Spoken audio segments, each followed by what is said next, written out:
طلع البدر علينا من ثنيات الوداع وجب الشكر. تو میں نے کہا کہ اس عامل کی جو عقیدت میں آپ مبتلا ہو گئے ہیں نا، کیونکہ ان کو یہ ڈر ہوتا ہے اگر ہم نے ان کو برا بلا کہا تو یہ محترم جن چڑیلوں کی 6 جماعتیں اور نہ بھیج دیں کہیں. تو یہ جب تک ڈر ہوگا نا علاج نہیں ہوگا. اس کا طریقہ یہ ہے کہ اس کو فون کر کے کہا جائے کہ الو کے پٹھے تیرے باپ میں دم ہے نا، باپ کی جگہ کچھ بھی لگا دیں آپ، دم ہے نا تو جتنی چڑیلیں تیرے پاس ہے ابھی بھیج دے تو، تیرے میں دم آج دیکھیں تو صحیح ہے کتنا. جب تک اتنا کانفیڈنس نہیں ہوگا جنات آپ پر کیونکہ جن تو جاتے ہیں ایسے لوگوں کے پاس، جنات کو پتا ہے کہ یہاں ہمیں ہماری دکان چلے گی ٹائٹ والی، ہمارے پاس کیوں نہیں آتے. الحمدللہ میں تو عاملوں کو چیلنج کرتا ہوں، یار جتنے عامل ہیں کوئی ایک چڑیل تو بھیجو یار، ہم تو تمہارے خلاف صبح شام تقریریں کر رہے ہیں، کوئی تو بھیجو، کوئی تو چڑیل آئے، کوئی تو جن آئے، ہمیں بھی تو آئے نا، جو تمہارے پاس پوری فوجیں تیار ہیں.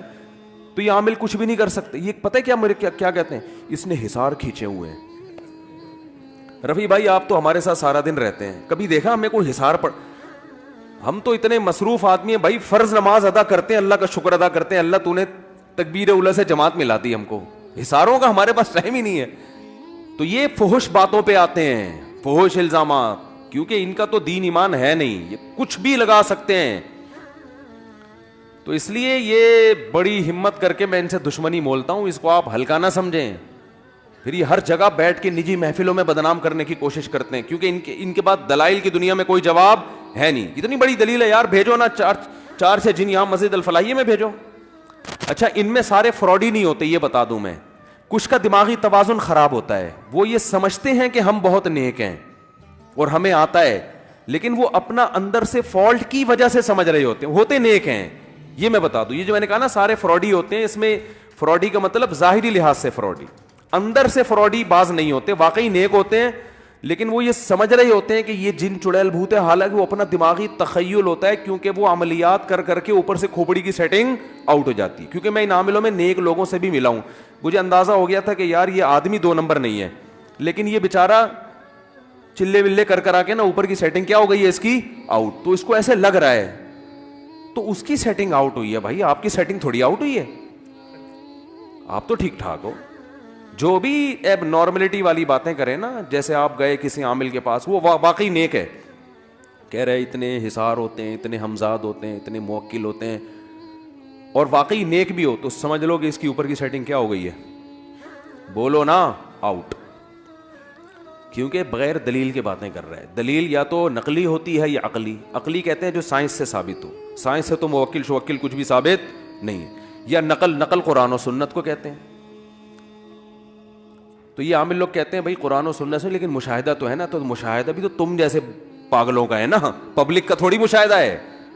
تم نے تو خود چلے ولے کر کے اور موکل توکل کو پہلے دماغ میں بٹھایا، تو تمہیں موکل بھی نظر آ رہے ہیں، تمہیں حمزات بھی نظر آ رہے ہیں، تمہیں یہ بھی نظر آ رہا ہے، اور کچھ بھی نہیں ہوتا موکل شوکل. ذہن میں رکھیں آپ بس ٹوٹل یہی ہیں، جتنے آپ نظر آ رہے ہیں نا، آپ کے ساتھ کوئی موکل نہیں ہے.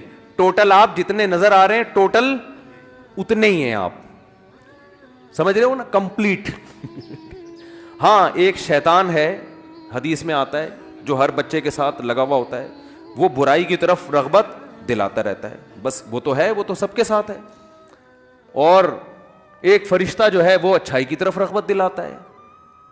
تو یہ موکل، یہ حمزاد نہیں ہے، یہ تو ہر ایک کے ساتھ ہمیشہ سے ہوتا رہا ہے. یہ اس کو کنٹرول نہیں کیا جا سکتا، وہ اللہ نے آزمائش کے لیے، اور 2 فرشتے اللہ نے یہاں بٹھائے ہوئے ہیں، ایک نیکی لکھ رہا ہے اور ایک بدی لکھ رہا ہے، اور کچھ فرشتے اللہ نے حفاظت کے لیے رکھے ہوئے ہیں، بس وہ ان عاملوں کے کنٹرول میں نہیں ہے. تو بھائی بچاؤ اپنے آپ کو یار ان فضول قسم کے لوگوں سے. اور اگر اللہ نہ کرے کسی پہ جن چڑیل بھوت آ جائے تو اس کے بارے میں بھی حدیث میں ہمیں چیزیں ملتی ہیں. صحابہ نے رقیہ کیا، ان کو تو نہیں آتا تھا، لیکن سورہ فاتحہ پڑھی، فائدہ ہو گیا. پھر بھی فائدہ نہ ہو، جیسے ایک صحابیہ رسول اللہ صلی اللہ علیہ وسلم کے پاس آئیں، یا رسول اللہ میری یہ حالت ہو جاتی ہے، میں تڑپنے لگتی ہوں، جسم کے کپڑے پھاڑ دیتی ہوں، یہ ہو جاتا ہے، وہ ہو جاتا ہے.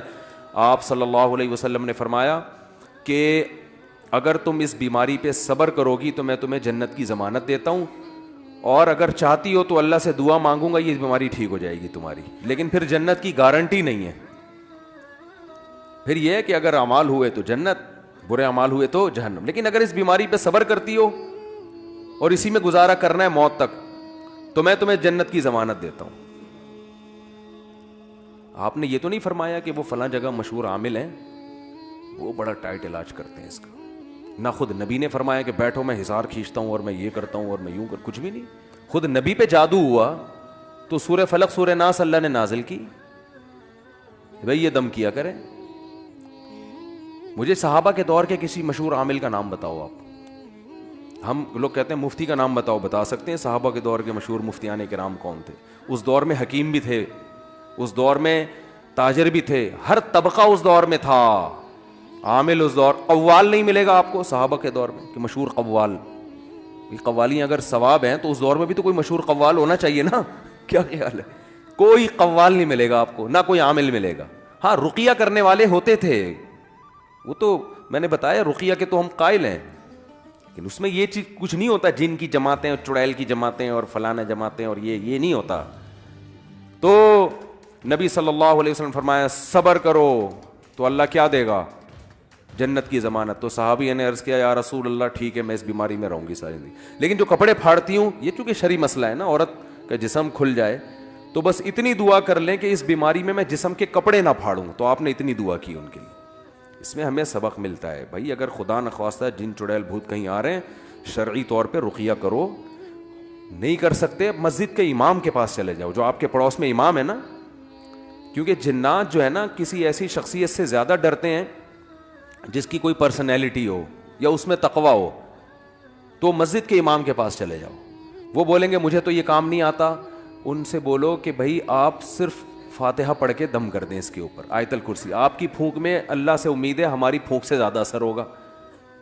تو یہ ہوتا ہے, مسجد کے امام کو لفٹ کرایا کرو, صحیح ہے نا. ایسا نہ ہو کہ وہ امام کام ہی یہی کرتا ہو پھر نہیں جاؤ. کام بشرط یہ کہ یہ نہ کرتا ہو, بلکہ صبح شام اس کے خلاف بولتا ہو, ٹھیک ہے نا. پھر اس کو بولے بھائی دم کر دو, تو آپ کے دم میں اللہ زیادہ اثر کر دے گا تو کر دے وہ دم, اچھی بات ہے اور فائدہ ہوگا انشاءاللہ.